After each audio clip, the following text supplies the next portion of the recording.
Bismillahirrahmanirrahim. Assalamualaikum warahmatullahi wabarakatuh.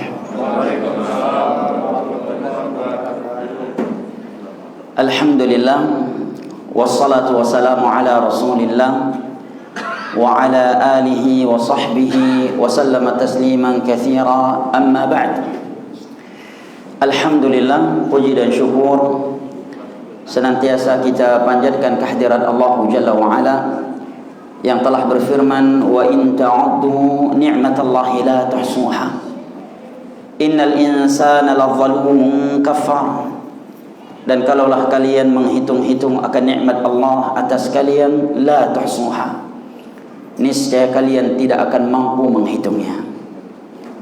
Innal insana ladzalumun kafar, sesungguhnya manusia itu pelaku kezaliman dan kekufuran.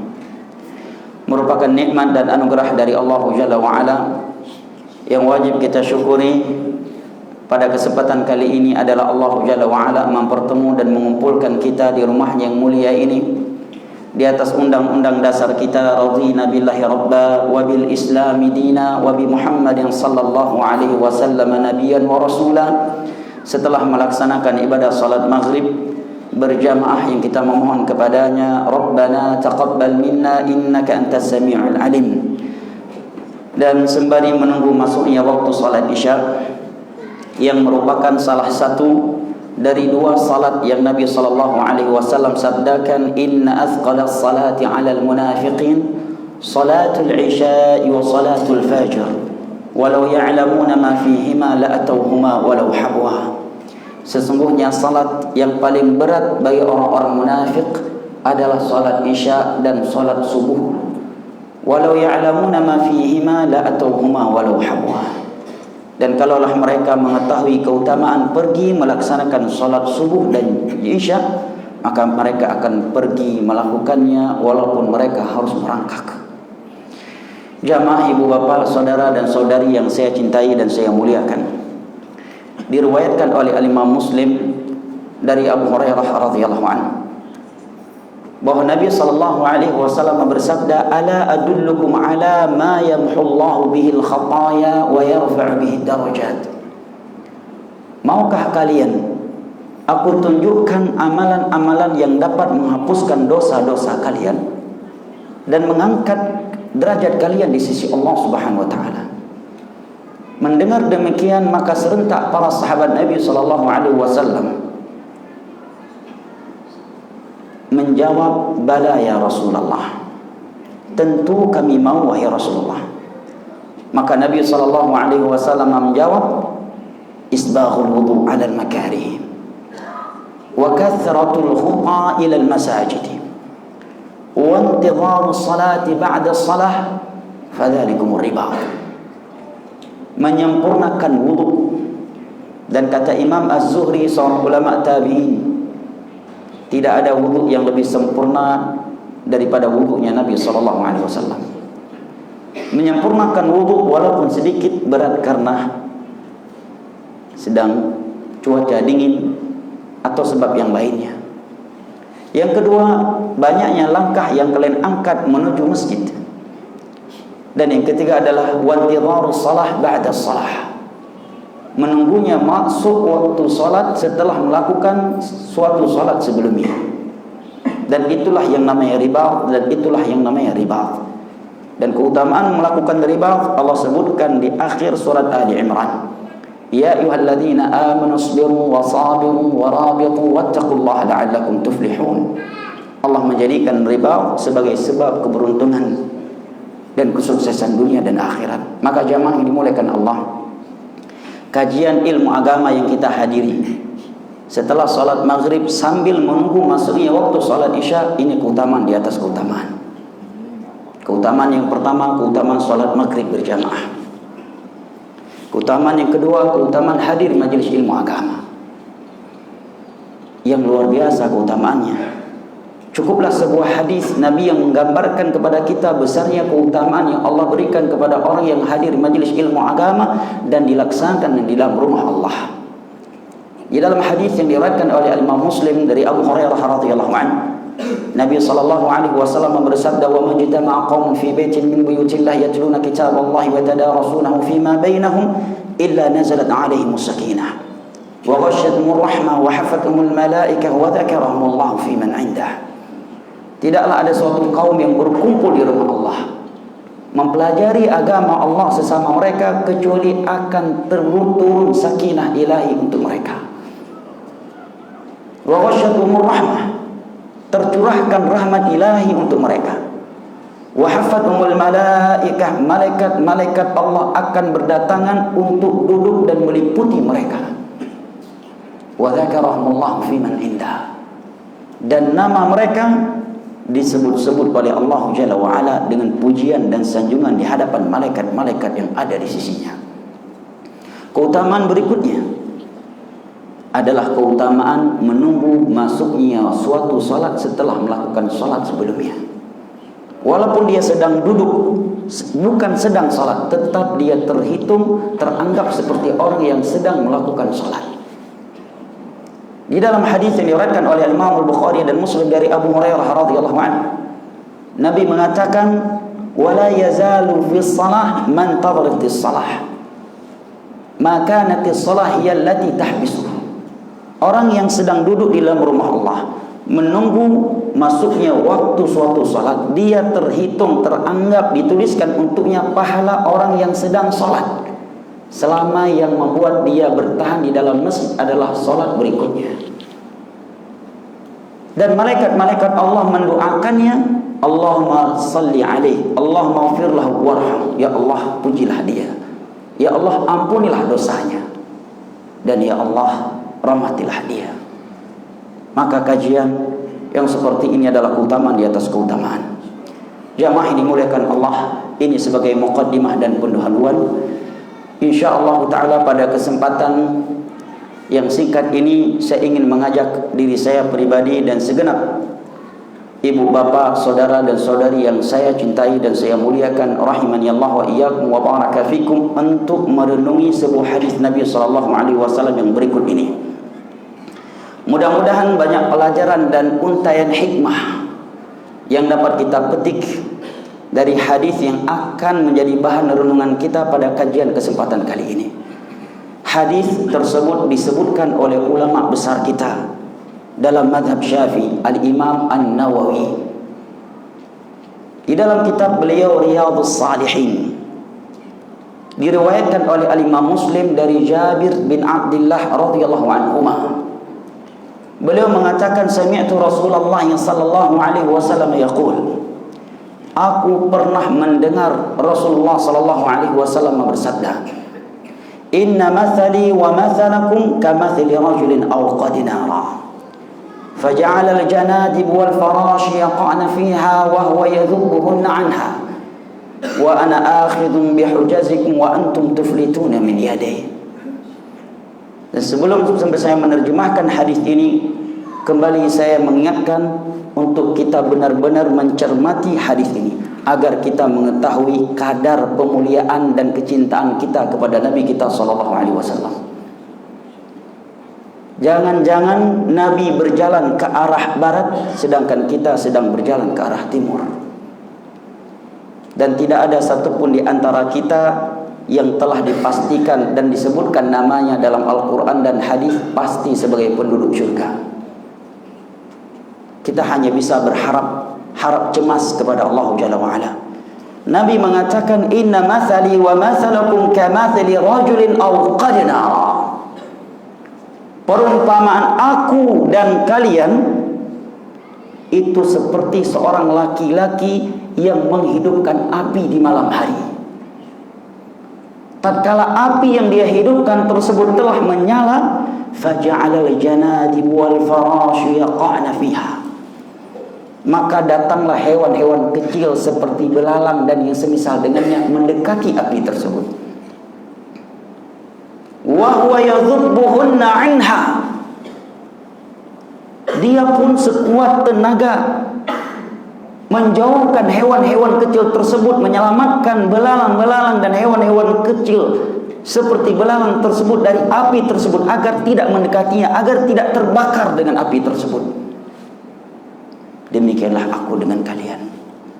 Ana akhidun bihujazikum wa antum tuflitun min yadi. Demi Allah, bahasa Nabi yang terakhir ini adalah sindiran pedas untuk kita semua, baik penceramah yang sedang berceramah maupun jamaah sekalian, karena semua kita anak Adam yang tidak sempurna.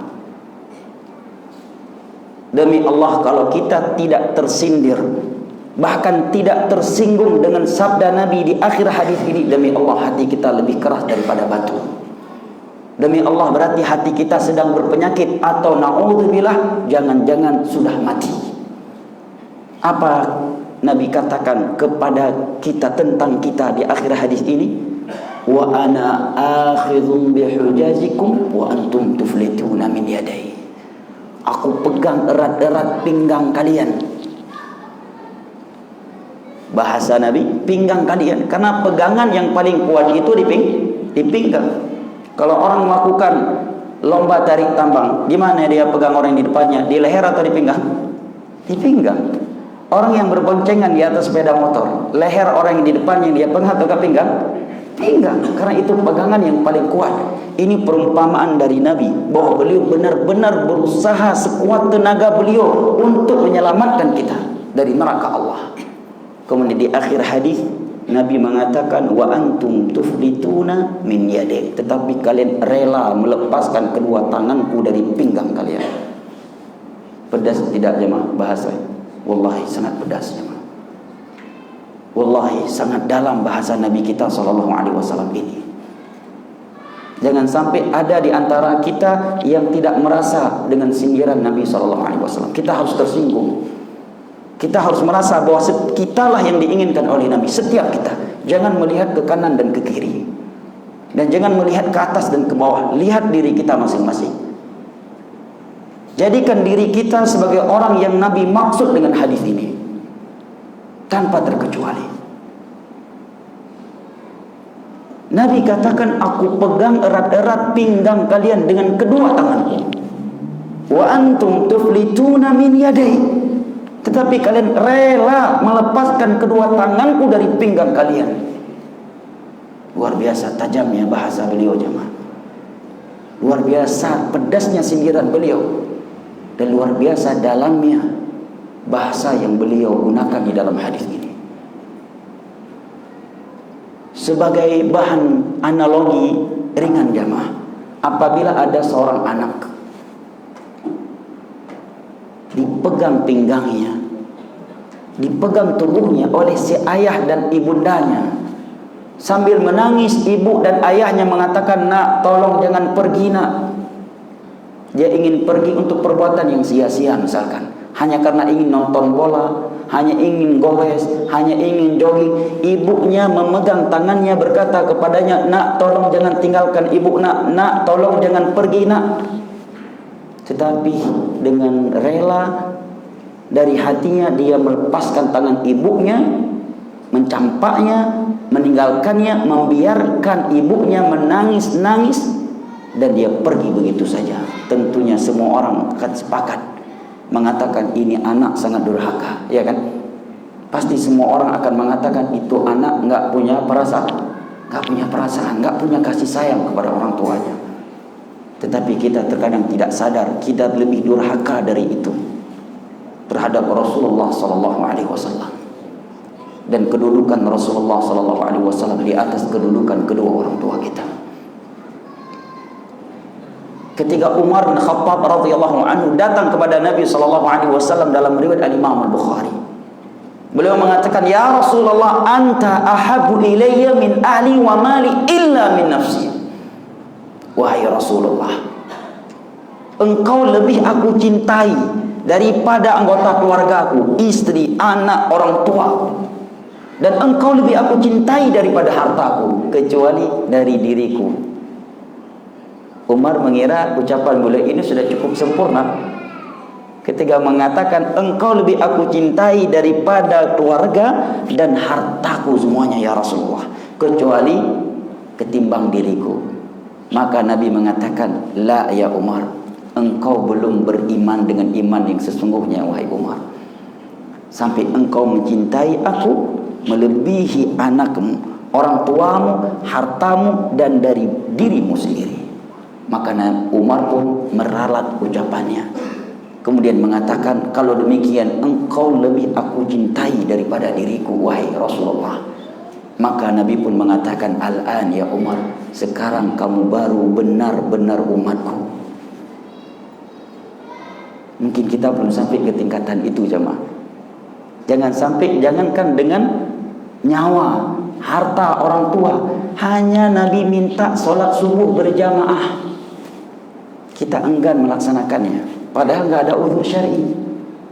Hanya dengan secangkir kopi di warung kopi, kita rela mencampakkan hadis Nabi SAW. Adzan dikumandangkan, hayya 'alas shalah, hayya 'alas shalah, hayya 'alal falah, hayya 'alal falah. Kita lebih mengutamakan secangkir kopi yang harganya tidak lebih dari 50.000 daripada panggilan Nabi SAW, daripada perintah beliau, daripada petunjuk beliau.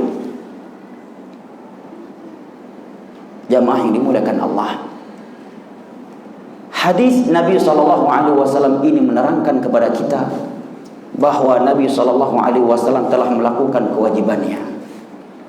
Beliau telah melaksanakan tugasnya sebagai seorang Rasul dan sebagai seorang Nabi terhadap umatnya, sehingga di hari kiamat kita tidak bisa lagi menuntut Nabi, karena beliau sudah berupaya semaksimal mungkin sekuat tenaga beliau selama 13 tahun di Mekah. Beliau pernah dilempari dengan kotoran onta. Sahabat-sahabat beliau ada yang dimutilasi, bahkan ada seorang sahabat yang ditombak, mohon maaf, di bagian kemaluannya oleh Abu Jahal. 10 tahun di Madinah, gigi taring beliau pernah dipecahkan, topi perang beliau pernah dihancurkan, pipi beliau pernah bercucuran darah. Nah, 23 tahun lamanya beliau menjelaskan jalan menuju surga dan jalan-jalan yang akan menjerumuskan kita ke dalam neraka Allah. Akidah yang lurus, cara beribadah yang benar, dan halal dan haram, itu semua yang telah Nabi sampaikan selama beliau menjadi Nabi dan Rasul Allah 23 tahun di atas permukaan bumi ini. Maka tidak ada alasan lagi untuk kita di hari kiamat untuk menyalahkan Nabi SAW. Makanya di dalam surat Al-Muzammil Allah mengatakan, inna arsalna ilaikum rasulan syahidan alaikum kama arsalna ila fir'auna rasula fa'asa fir'auna ar-rasula fa'akhadnahu akhdan wabila. Sesungguhnya kami telah mengutus kepada kalian seorang rasul yang akan menjadi saksi nanti di atas kalian di hari kiamat. Apa yang terpikirkan di kepala kita, jemaah, ketika Allah mengatakan yang akan menjadi saksi untuk kalian adalah Rasulullah? Kalau manusia yang akan menjadi saksi di persidangan kita dan kita bersalah, mungkin kita bisa kong kali kong dengan dia, kasih pelipis sedikit. Hah? Bisa dengan kunci mobil made in Jepang atau Amerika, selesai persaksiannya. Kita yang mestinya tersangka bisa dijadikan korban, yang korban bisa dijadikan tersangka. Itu di dunia. Tapi di hari kiamat yang menjadi saksi Rasulullah SAW. Syahidan alaikum. Setiap kali kita mengatakan, ya Allah, aku nggak tahu itu haram, Nabi menjawab, ya Allah, aku telah menyampaikan itu haram.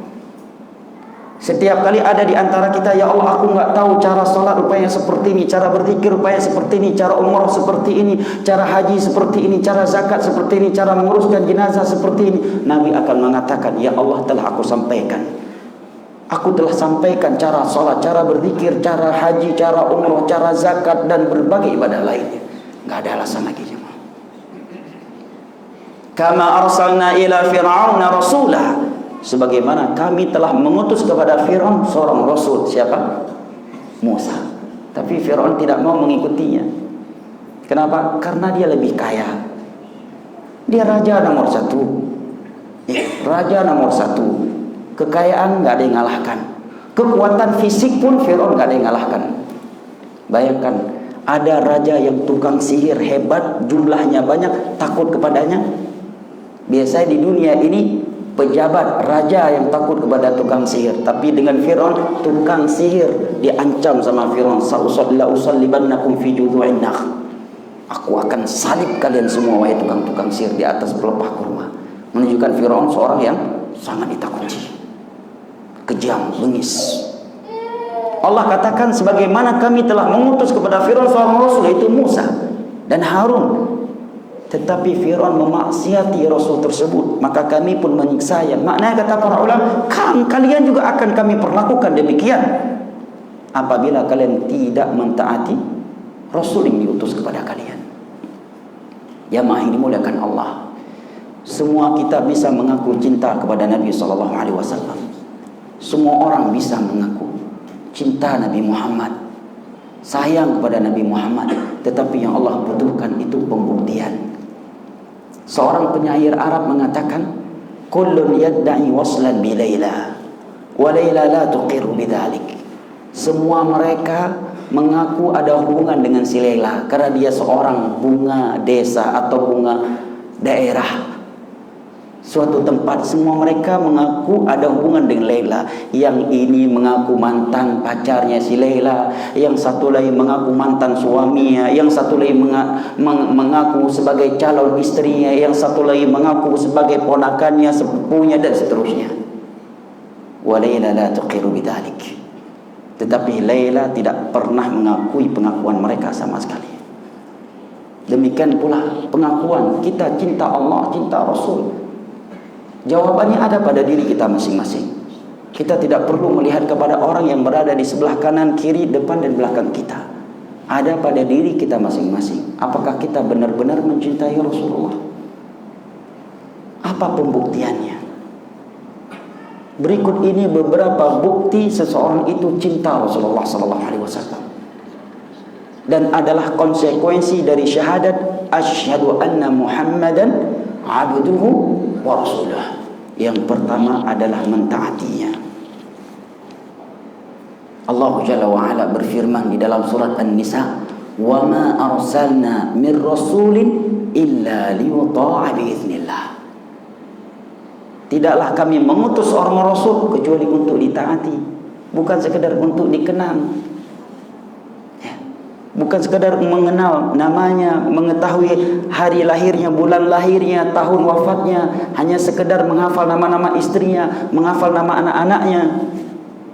Bukan sekadar mengetahui kapan beliau dilahirkan, kapan beliau diwafatkan, kapan beliau diutus, kapan beliau haji, kapan ini dan itu.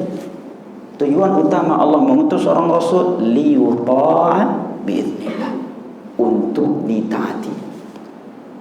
Di dalam surat Al-Hasyr, Allah Jalla wa Ala berfirman, "Wa ma ataakumur rasul fakhudhuhu wa ma nahakum anhu fantahu wattaqullaha innallaha syadidul iqab." Dan apa yang dibawa oleh Rasul, maka terimalah. Jangan kita counter. Jangan kita komentari, jamaah.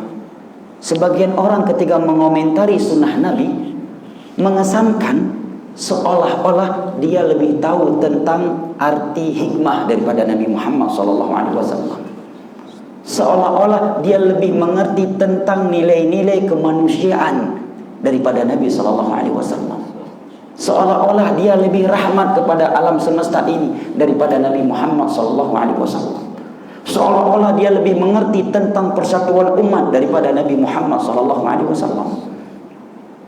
Wa ma ataakumur rasul fakhudhuhu. Apa yang dibawa oleh Rasul, terima saja. Karena beliau Rasul Allah, Nabi Allah. Wa ma nahakum anhu fantahu. Apa yang dilarang olehnya, maka terimalah, maka jauhilah. Wattaqullah, takulah kalian kepada Allah. Innallaha syadidul iqab. Di dalam surat Al-Ahzab, Allah Jalla wa Ala berfirman, "Wa ma kana lil mu'minin wa la mu'minatin idza qada Allahu wa rasuluhu amran ay yakuna lahumul khiyaratu min amrihim wa man ya'si Allah wa rasulahu faqad dhalla dhalalan mubina." Sungguh tidak pantas, perhatikan bahasa Al-Qur'an. Sungguh tidak pantas bagi seorang mukmin dan mukminah apabila Allah dan Rasulnya telah menentukan suatu perkara, apakah itu perkara akidah, tata cara ibadah, halal dan haram, akhlak, dia memiliki pilihan lain. Jamaah yang dimuliakan Allah, pantaskah kita mengaku cinta Rasulullah Sedangkan ketika hadis Nabi diutarakan kepada kita, ini loh hadis Nabi tentang salat, tentang haji, tentang umrah, fikih jenazah. Ini loh hadis Nabi riwayat Bukhari, riwayat Muslim, jelas ini nomornya. Dengan mudahnya kita mengatakan, tetapi kan menurut saya yang ini juga bagus deh kayaknya. Tapi ini kan kayaknya udah ratusan tahun kita melakukannya. Pada hadis Nabi jelas dalam Sahih Bukhari, Sahih Muslim, Sunan Abi Daud, Imam Syafi'i sebutkan dalam kitabnya Ar-Risalah, Imam Nawawi dalam Riyadhus Shalihin, Ibnu Hajar Al-Asqalani Asy-Syafi'i dalam kitabnya Bulughul Maram, Al-Imam Al-Muzani murid langsungnya Imam Syafi'i dan seterusnya. Terkadang kita dengan mudahnya mengatakan, tetapi yang begini kayaknya bagus juga deh. Saya lebih nyaman dengan cara yang seperti ini. Ya ikhwan, mana persaksian kita asyhadu anna Muhammadan abduhu wa rasuluh. Allah katakan sungguh tidak pantas bagi seorang mukmin dan mukminah tatkala dia telah mengetahui sesuatu yang Allah dan Rasulnya tetapkan, dia memiliki pilihan lain. Kalaupun kita tidak melakukannya, benarkan dulu. Iya, apa yang Allah tetapkan dan Rasul itu yang terbaik. Tapi iman saya masih lemah. Nah, itu masih mending, ya kan? Daripada membenarkan sesuatu yang menyelisih ketetapan Allah dan Rasulnya. Kemudian di akhir ayat tersebut Allah mengatakan, "Wa may ya'sillahu wa rasulahu faqad dhalla dhalalan mubina." Dan barang siapa yang bermaksiat menyelisih Allah dan Rasulnya, maka sungguh dia telah sesat dengan kesesatan yang nyata. Rupanya ini standarisasi kesesatan. Tidak ada yang berhak menyesatkan manusia. Yang berhak menyesatkan manusia cuma pencipta manusia, Rabbul Alamin. Kapan seorang manusia itu dikatakan sesat oleh Allah? Ini firman Allah. Tatkala dia menyelisih Allah dan Rasulnya, faqad dhalla dhalalan mubina. Ini standarisasi kesesatan menurut kitab suci kita umat Islam, Al-Quranul Karim. Yang kedua, jamaah ini dimuliakan Allah, konsekuensi dari syahadah asyhadu anna Muhammadan abduhu wa rasuluh dan bukti kita cinta kepada beliau adalah mengikuti dan meneladani beliau. Di dalam surat Ali Imran, Allah Jalla wa Ala berfirman, "Qul in kuntum tuhibbunallaha fattabi'uni yuhibbukumullahu wa yaghfir lakum dzunubakum innallaha ghafurur rahim." Katakanlah, perintah dari Allah kepada Nabi kita untuk mengatakan kepada siapa saja yang mengaku cinta Allah, kalau kalian benar-benar cinta Allah, maka ikutilah aku. Niscaya Allah akan mencintai kalian dan mengampuni dosa-dosa kalian. Sesungguhnya Allah Maha Pengampun lagi Maha Penyayang. Di dalam surat Al-Ahzab, Allah Jalla wa Ala berfirman, "Laqad kana lakum fi Rasulillahi uswatun hasanah."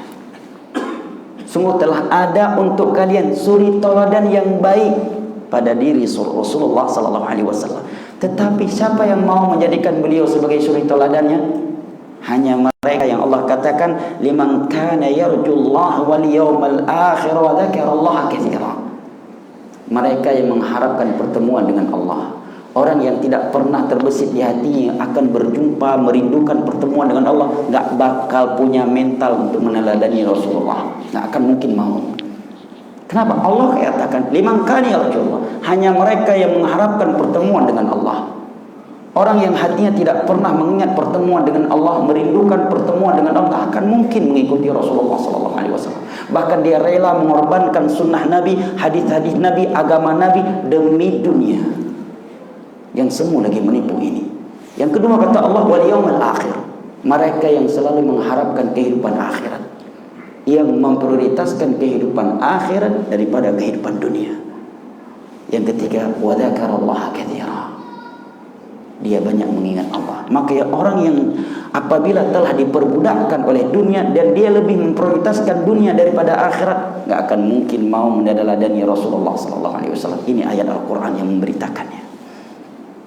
Jamaah ini dimuliakan Allah. Sejenak kita merenungi ayat suci ini. Allah katakan sudah ada suri teladan yang baik untuk kalian pada diri Rasulullah SAW. Baik dalam hal akidah, ibadah dan muamalah. Maka nggak pantas apabila disodorkan kepada kita hadis Nabi yang berbicara tentang suatu akidah, suatu ibadah, suatu muamalah halal dan haram, kemudian dengan mudahnya kita mengatakan, tetapi menurut saya sepertinya enggak begitu deh. Sedangkan maka kita kemanakan ayat ini? Sungguh telah ada suri teladan yang baik untuk kalian pada diri Rasulullah. Kita sudah tahu hadisnya yang menjelaskan suatu akidah, suatu tata cara ibadah, suatu muamalah halal dan haram.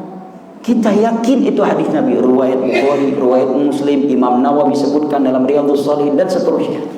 Dengan mudahnya kita mengatakan, tapi menurut gua yang begini juga bagus deh. Gua udah nyaman dengan yang seperti ini. Kita kemanakan firman Allah, laqad kana lakum fi rasulillahi uswatun hasanah. Makanya Allah Jalla wa'ala menjadikan sunnah Nabi sesuai dengan petunjuk Nabi sebagai syarat Allah menerima ibadah seorang hamba. Dan ini menjadi bahan renungan untuk kita semua, ya. Untuk kita semua. Karena sebagaimana yang saya katakan, belum ada satu ayat dan hadis yang berbunyi dan menyebutkan nama saya atau jamaah sekalian, kalian yang pasti ikut Nabi. Kita cuma bisa berikhtiar, berharap dan memohon kepada Allah. Apa kata Nabi? Dalam hadis yang diriwayatkan oleh Imam Muslim dari Aisyah radhiyallahu anha, Nabi mengatakan, "Man 'amila 'amalan laisa 'alaihi amruna fahuwa rad." Dalam Sahih Muslim, disyarah oleh ulama besar kita Imam An-Nawawi dalam syarah Sahih Muslim. Dicantum dalam kitab beliau Riyadhus Shalihin dan kitab beliau An-Nawawi, Al-Arba'in An-Nawawiyah. Nabi mengatakan, barang siapa yang melakukan suatu ibadah yang tidak sesuai dengan perintah dan tuntunan kami, maka amalannya tertolak. Hadis riwayat Imam Muslim dari Aisyah radhiyallahu anha. Para ulama menyebutkan sesuai dengan sunnah Nabi itu dalam beberapa hal. Yang pertama, jenisnya. Contoh jenisnya ibadah kurban, jenisnya bahimatul an'am, hewan ternak, kambing, sapi, kerbau atau onta. Tiba-tiba ada orang menyembelih hewan kurban dengan seekor ayam dengan alasan ayam gua lebih mahal daripada onta. Walaupun lebih mahal 10 kali lipat daripada onta, tetap enggak sah karena jenisnya menyelisih jenis yang Nabi tentukan. Jenisnya harus bahimatul an'am. Yang kedua adalah sebab kita melakukan suatu ibadah mesti ada dalilnya. Contohnya, ketika kita masuk masjid, sebelum duduk kita salat 2 rakaat. Sebabnya apa? Tahiyatul masjid, ada dalilnya. Hadis Abu Qatadah yang diriwayatkan oleh Imam Muslim, "Idza dakhala ahadukumul masjid fala yajlis hatta yusalli rak'atain." Apabila salah satu di antara kalian masuk ke dalam masjid, jangan dia langsung duduk sampai dia salat 2 rakaat. Tiba-tiba ada orang karena dia punya rumah atau mobil baru, sebelum naik mobil barunya salat sunnah dulu 2 rakaat. Ketika ditanya apa sebabnya, tahiyatul mobil baru bro, tahiyatul rumah baru bro. Kita katakan, oh begitu. Mana dalilnya bahwa mobil baru adalah sebab solat sunnah 2 rakaat? Mana dalilnya bahwa rumah baru adalah sebab solat sunnah 2 rakaat? Ini yang kedua. Yang ketiga, jamaah, al-adadiyah, nominalitas ibadah yang kita lakukan mesti sesuai dengan petunjuk Nabi. Makanya Nabi ketika setelah mengajarkan wudhu sekali, 2 kali dan 3 kali, kemudian Nabi mengatakan, faman istazada faqad zalama wa'tada. Barang siapa yang melakukan wudhu lebih dari 3 kali. Kalau kita pakai logika kan sekali aja bagus, 2 kali lebih bagus, 3 kali lebih bagus, 4 kali berarti kan lebih bagus lagi. Tetapi Nabi katakan kalau dia melakukan lebih dari itu, dia telah melakukan kezaliman dan melampaui batas. Contoh lainnya, tawaf di Ka'bah dan baina Safa wal Marwah hanya 7 kali, tidak lebih dan tidak kurang. Enggak boleh karena gua lagi semangat dan belum tentu tahun depan bisa umrah, tawaf kali ini 9 kali aja. Sa'i 11 kali biar lebih mantap dan sempurna. Enggak bisa, Pak. Udah ada paketnya, tawaf tidak lebih dan kurang 7 kali. Begitu juga sa'i. Demikian pula ibadah yang lainnya. Misalkan kita melakukan zikir setelah salat 5 waktu, Nabi sebutkan dalam Sahih Bukhari, Sahih Muslim dari Abu Hurairah radhiyallahu anhu. Beliau menyebutkan Nabi mengucap subhanallah 33 kali, alhamdulillah 33 kali, dan Allahu Akbar 33 kali, dan contoh-contoh yang lainnya. rakaat, subuh 2 rakaat. Apa boleh? Karena sedang semangat. Hari ini kan weekend, Pak. Yuk sesekali kita subuh 5 rakaat. Bisa? Nggak bisa.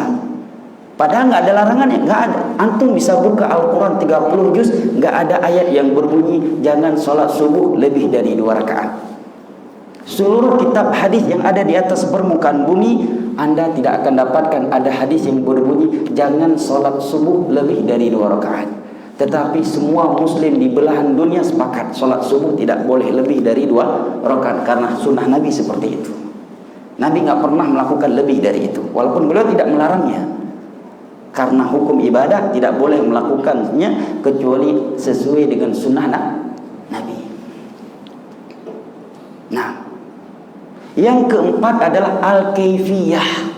Cara kita melakukannya. Terkadang suatu ibadah memang ada dalilnya, sudah ada anjuran dari Al-Quran dan hadis, tetapi prakteknya berbeda dengan petunjuk Nabi. Makanya dalam solat Nabi katakan apa? Sallu kama ra'aitumuni usalli. Solatlah kalian seperti kalian mengetahui aku solat. Hadis-hadis Nabi yang menyebutkannya. Dalam bab wudu, apa kata Nabi? Man tawadda'a nahwa wudu'i hadha thumma shalla rak'ataini la yuhaditsu fihi ma nafsuhu ghufira lahu ma taqaddama min dhanbi. Hadis Bukhari Muslim dari Utsman bin Affan radhiyallahu anhu. Barang siapa yang berwudu seperti wuduku ini, kemudian dia sholat sunnah 2 rakaat khusyuk, akan diampuni dosa-dosa yang telah berlalu. Nabi katakan seperti wudu. Nggak boleh sesuka kita, mulai dari kaki dulu, baru kepala, baru tangan, kemudian baru wajah. Nggak bisa. Dengan alasan banyak kok ayat dan hadis yang menyuruh kita wudu.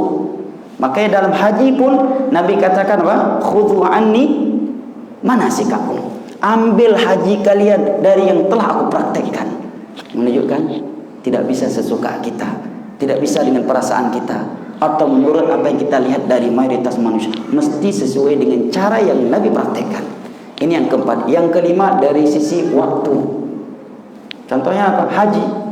Haji hanya dilakukan tanggal 8 Dzulhijjah, 9, 10, 11, 12, 13. Nggak bisa karena kita sedang umroh Ramadan, sekalianlah haji di Ramadan. Nggak bisa. Ya kan? Subuh ya sekalian aja lah sama sholat tahajud. Nggak bisa, waktunya sudah dibatasi. Yang keenam, tempatnya. Tidak boleh di luar tempat yang telah Nabi tuntun. Contohnya ibadah iktikaf. Tempatnya Allah khususkan di masjid. Wa antum aqifuna fil masajid. Tiba-tiba dia iktikaf di luar masjid. Tidak dinamakan iktikaf walaupun di samping tempat yang paling karomah. Maka yang terakhir jamaah, lihat bagaimana Nabi memahamkan pemahaman di atas kepada para sahabatnya. Berapa menit lagi ya? 2, Masya Allah, Insya Allah cukup. Dalam riwayat dari Imam Al-Bukhari dari Anas bin Malik radhiyallahu anhu, beliau mengatakan ja'a thalathatu rahatin ila buyuti azwajin Nabi sallallahu alaihi wasallam fasalu an ibadatin Nabi sallallahu alaihi wasallam falamma ukhbiruha ka'annahum taqalluha. Pernah rumah-rumah istri-istri Nabi didatangi oleh 3 orang para sahabat Nabi. Mereka menanyakan bagaimana aktivitas ibadah Nabi sehari-hari di dalam rumahnya. Ketika mereka diberitahukan, mereka menganggap ibadah Nabi masih sedikit, nggak terlalu banyak. Tetapi mereka mengatakan karena beliau Nabi segitu udah cukup. Kalau kita kan bukan Nabi, berarti kita harus lebih banyak dari itu. Maka yang pertama mengatakan kalau demikian aku akan sholat malam semalam penuh, nggak akan pernah tidur di malam hari. Niatnya bagus kan? Dan sholat malam pun ada dalilnya. Ya. Yang kedua mengatakan amma ana fa'asumu dar wala uftir. Aku akan berpuasa setiap hari sepanjang tahun. Puasa ada dalilnya banyak. Ibadah yang bagus. Yang ketiga mengatakan amma ana fala tazawwaju nisa. Saya akan hidup jomblo. Saya akan menjadi single senior sampai mati enggak mau nikah. Biar fokus ibadah. Niatnya bagus. Ibadah-ibadahnya pun sudah dianjurkan oleh Allah dan Rasulnya secara umum. Tapi caranya melampaui batas. Maka Nabi pulang diberitahukan ucapan mereka. Nabi mengatakan aku lebih takut kepada Allah dan lebih bertakwa kepadanya ketimbang kalian. Tapi aku tidur di malam hari dan juga salat. Aku puasa di sebagian hari dan aku juga tidak puasa di sebagian hari. Dan aku menikahi wanita. Kemudian di ujung hadis Nabi katakan faman raghiba an sunnati falaysa minni. Barang siapa yang membenci sunnahku, apakah mereka memperolok-olok sunnah Nabi? Enggak. Tetapi Nabi katakan, barang siapa yang benci kepada sunnahku, maka dia bukan dari golonganku. Mudah-mudahan apa yang telah kita simak dari kajian malam hari ini bermanfaat, dan kita memohon kepada Allah Jalla wa Ala agar menjadikan kita umat Nabi Muhammad sallallahu alaihi wasallam yang mencintai beliau dan dipertemukan dengan beliau di dalam telaganya di padang mahsyar di hari kiamat kala. Amin ya rabbal alamin. Sebagaimana kita memohon kepada Allah Jalla wa Ala, sebagaimana ia telah mempertemukan dan mengumpulkan kita di rumahnya yang mulia ini, agar kembali mengumpulkan kita semua di dalam syurganya pada hari kiamat kelak, ma'an nabiyyin wasiddiqin wa syuhada'i wassalihin wa hasuna ulaika rafiqa. Amin ya rabbal alamin. Lebih dan kurangnya saya mohon maaf. Wabillahi taufiq wal hidayah. Wa sallallahu ala nabiyyina Muhammad wa ala alihi wa sahbihi wasallam. Apakah pada isya lanjut atau tidak? Saya kembalikan ke orang tua. Oh, lanjut. Baik. Subhanakallahumma bihamdik asyhadu an la ilaha illa anta astaghfiruka wa atubu ilaik. Wassalamu alaikum warahmatullahi wabarakatuh.